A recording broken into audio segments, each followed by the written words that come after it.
Good morning. It is disturbing what the unholy Trinity is allowed to do during the Great Tribulation.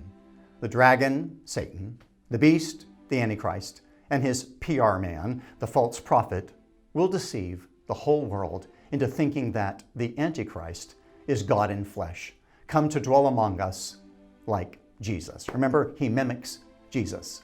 The Antichrist counterfeits Jesus with a feigned death and resurrection. And the world believes him and follows him. That is, everyone whose name has not been written before the foundation of the world in the book of life of the Lamb who was slain. So Christians who live during the time of the Great Tribulation will continue to worship the Lord our God. However, unbelievers will give their heart's devotion to the Antichrist. And as they worship him, they are in essence worshiping Satan. That's sobering, isn't it? This morning I want to highlight something so encouraging for us as followers of Jesus.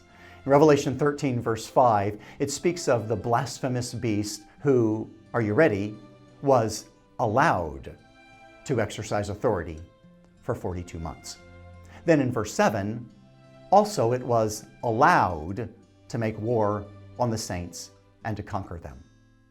Allowed, as in God allowed this. He didn't approve of it, but in his sovereign rule over the world, he will allow it, the enemy, to do certain things for a limited time. Things that are sinful and even hurtful toward his name and his children. However, God has purposes that we may or may not understand.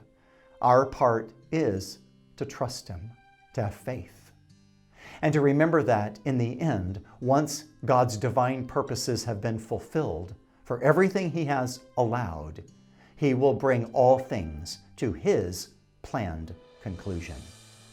And if you fast forward to chapters 21 and 22, you read of his conclusion and how glorious it will be for all of us who love him and obey him, and how horrible it will be for those who do not. What we read in Revelation 21, 1 through 7, of John's glorious vision of heaven is followed by verse 8. But as for the cowardly, the faithless, the detestable, as for murderers, the sexually immoral, sorcerers, idolaters, and all liars, their portion will be in the lake that burns with fire and sulfur, which is the second death. So unbelievers will die physically, and then after their judgment, they will die spiritually. That is, be separated from God for all eternity in the place of punishment that was created for the devil and his angels. Make no mistake, God does not approve of evil and what the Antichrist will do. And yes, he could stop him. However, he will allow him to make war on his bride and to conquer them. Yeah, martyrdom, something we really don't want to think about, do we? However, it is a reality today, in the past, for many believers throughout the world, and during the very end times, it will be an even greater reality. So what is God's encouragement for us? Revelation 13:10, here is a call for the endurance and faith of the saints. Yeah, it's not a call to run and hide or to live in fear or dread. It is a call for us to endure whatever God would allow in our lives and in this world, and to continue to express our faith in him. One of my favorite heroes of the faith is Hezekiah. Listen to the word of the Lord from 2 Kings 18. King Hezekiah was 25 years old when he began to reign, and he reigned 29 years in Jerusalem. He did what was right in the eyes of the Lord. He removed the high places and broke the pillars and cut down the Asherah. And he broke in pieces the bronze serpent that Moses had made. For until those days, the people of Israel had made offerings to it. He trusted in the Lord, the God of Israel, so that there was none like him among all the kings of Judah after him, nor among those who were before him. For he held fast to the Lord.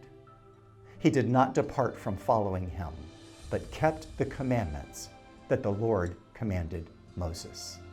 And the Lord was with him. Wherever he went out, he prospered.